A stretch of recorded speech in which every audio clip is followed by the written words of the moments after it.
I'm building a 2-trailer tiny house and it's time for a build update. In the last update we had a shower scene, so I thought it's time that we brought it into the bedroom.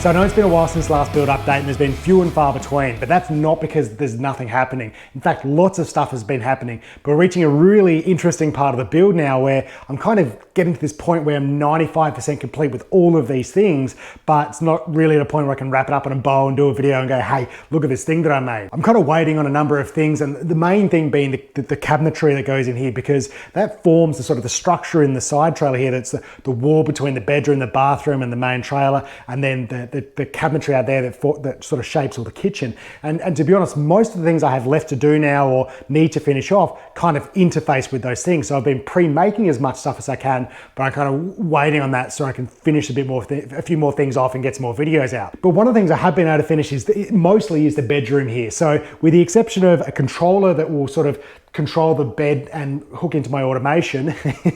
Yes, my bed is automated, and a bed head, the bedroom is almost complete. So I thought it's a great opportunity to check it out, can show the bed, the bedside tables and the storage and see what I've done. So one of the motivations of doing a 2-trailer tiny house was to have a proper bedroom. I really didn't want a loft bed where I had to sort of crawl into a really small space to get into bed, or I had to try and make a bed when it was hard up against the wall and I got to crawl across it to try and tuck sheets in. I really want a bed that I could just walk around.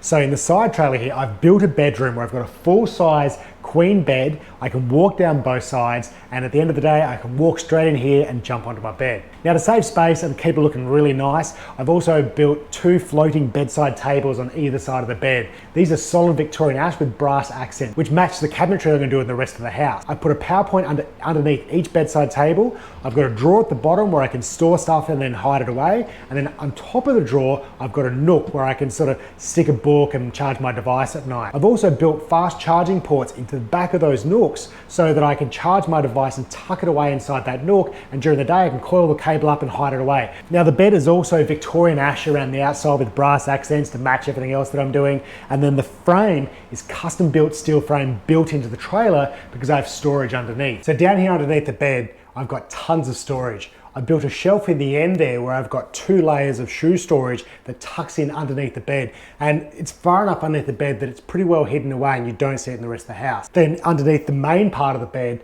that's built down underneath the trailer, I've got this really deep storage. So it's big enough to put suitcases, hiking packs and other large bulky items that I've got that are usually hard to try and store inside of a tiny house. Now to make this thing work was quite a challenge, because the biggest problem I had was once I make the frame gets quite heavy. But then once I had a mattress on top, it was very heavy to lift up. And that was actually part of the inspiration to automate this thing and to put an actuator in here. Now the problem with lifting it up was as you lift up the bed, you need to stop the mattress from getting squashed against the wall. So I had to make up these hinges that actually make the bed lift up and out, and so it pushes away from the wall, giving clearance for the mattress. And that took quite a bit of work to get these right, because I kind of had to just prototype with timber to see what size pieces of steel I need to make this sort of offset hinge that would push the mattress out, up and out. With that done, I hooked in the actuator here. Now, the other thing I've done is I put a load cell at the base of the actuator here. So what I'm doing is I'm reading the weight that the actuator is pushing down on the base of support there. So if someone decides to be an idiot and try and slingshot someone off the bed, which doesn't go fast enough to do that, it'll actually read there's too much weight on the bed, and to stop it bending the frame or doing any damage, it'll actually back the actuator off and lower it back down again. Now the other part of lifting this up, because of the way the actuator is pushing on the bed and the way the hinge works, when it first starts off, it's always pushing horizontal with the bed, and so that first part of lifting it up is quite difficult. So what I've done up the front here is I put a gas strut, and this gas strut is more than balanced with just the frame, and once the mattress is on there, it's just enough to hold this strut down, and that helps the actuator get started on that first part of the lift. It also means if I just want to get to some shoes at the end of the bed here, I don't want to have to make the actuator lift it up because it is a little bit slow, just want to get under there quickly, This almost balances the weight of the mattress on top, so I can lift it up by hand, get to the shoes, let it go and drop back down again. Now, to allow that to happen, I've actually built this slider into the frame of the bed so that the bed frame can be lifted up without engaging the actuator.